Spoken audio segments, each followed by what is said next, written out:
most western top-flight club in Europe is making history as we speak. Santa Clara, a club from the island of São Miguel in the Azores, was, without a doubt, the breakout team from Portugal in 2024. Santa Clara won Portugal's second division in 2024 with a remarkable run, suffering only 3 losses and conceding just 19 goals, an extremely rare feat in that division. Though many clubs across Europe have wonderful promotion campaigns, it's often hard to translate that success into the first tier.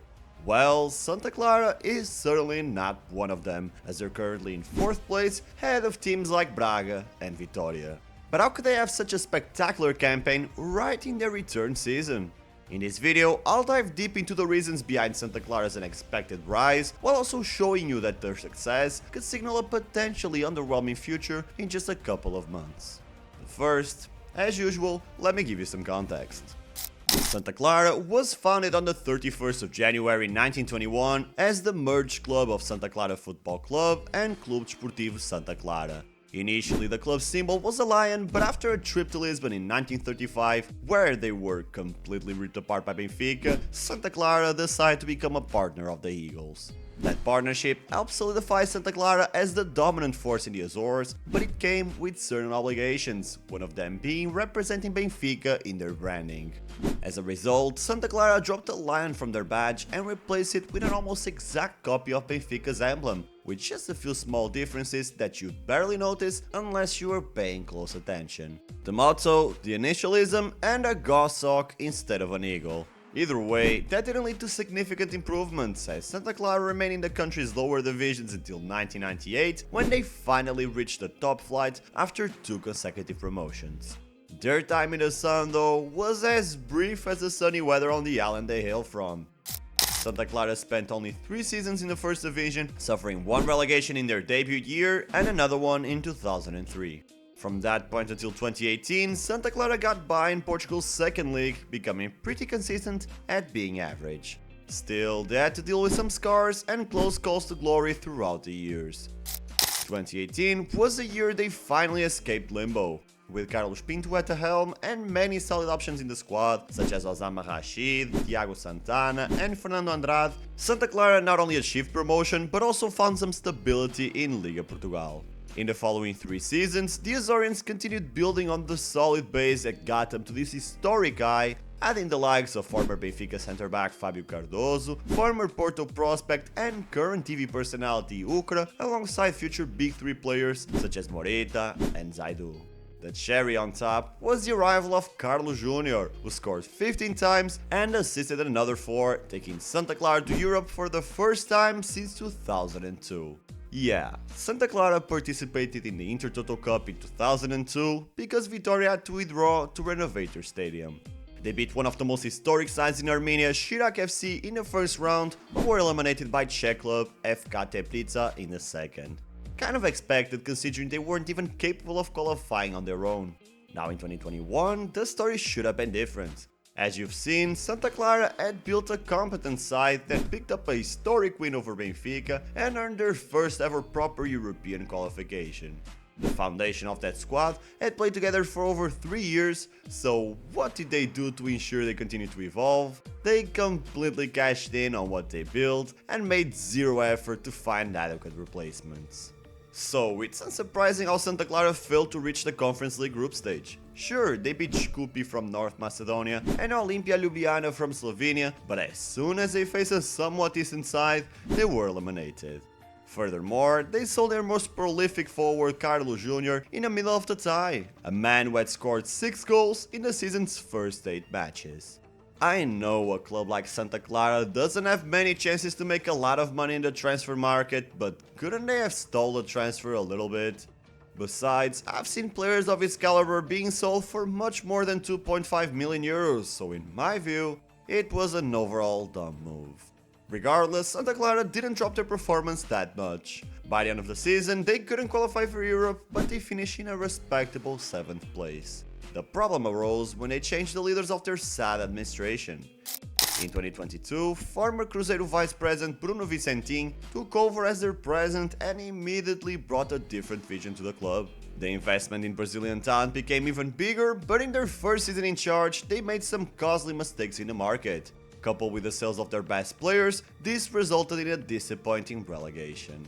Paulo and Rildo cost Santa Clara 2.5 million euros, but during their time in the Azores, they were completely useless. Still, I gotta give credit where credit is due. Despite the awful first year, Santa Clara's new board stuck to their plan of investing in undervalued Brazilians, and it paid off. Not only did Santa Clara achieve promotion on their first attempt, but they also had the most offensively solid campaign in the last 20 years of Segunda Liga's history. Only 19 goals conceded across 38 matches. Some teams win that division while suffering over 40 goals, so this is obviously meaningful. And much of the praise has to go to Vasco Matos. This promising manager has enjoyed a lot of success using the 3-4-3, always prioritizing Santa Clara's offensive solidity. When they do try to be offensive, they usually rely on counterattacks regardless of the opponents they faced. Secondly, I gotta give proper credit to Santa Clara's current scouting department. Though they fell in their first transfer window, they've acquired many players whose market value has skyrocketed thanks to their consistent showings in Portugal.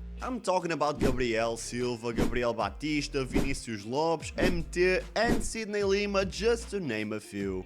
This core of Brazilians might bother a lot of Portuguese fans who wish to see more local talent in their clubs, but the fact of the matter is, it's working. Santa Clara is just 16 points away from their best ever finish, and they still have 18 matches ahead of them at the time I'm making this video. However, I don't think it's gonna be that easy to make it to Europe again. Braga might be weaker this year, but they're miles ahead of the Azoreans in terms of squad depth and overall quality. Meanwhile, Vitória has had a terrific season in Europe, though they haven't quite replicated that success domestically. We have 1 month of instability ahead of us, and it's completely unpredictable whether Santa Clara will come out of this transfer window stronger or considerably weaker. Now, at the end of the day, I believe Santa Clara, like pretty much any other club in their position, is in a lose-lose situation. I know, they're winning now, me and everyone with a pulse on the Portuguese football community is watching them, but ultimately, their current position doesn't usually translate to a good future.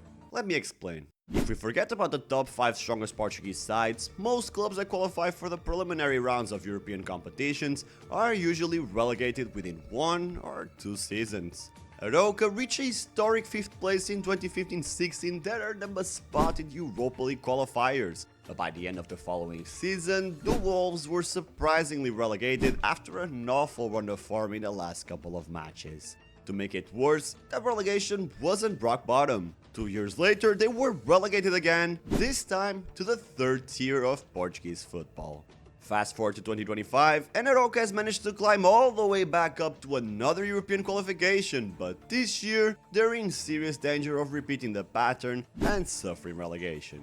In 2013, Passos Ferreira finished in 3rd place, which was absolutely massive for a club of their size. But just 1 year later, they finished in 15th place, avoiding relegation only thanks to the head-to-head record with Olhanense and the league's expansion to 18 teams. However, Passos wouldn't be so lucky in 2023. The Beavers reached the Conference League qualifiers in 2021, and 2 years later, they dropped to the 2nd tier.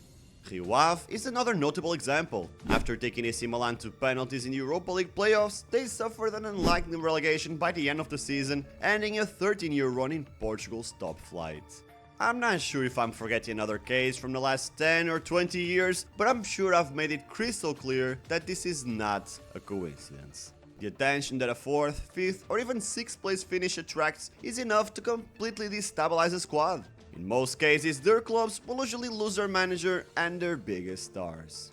Though a small, renovated club playing at such stellar heights might lead to a motivated squad, that fire is often lost for good after the eventual elimination.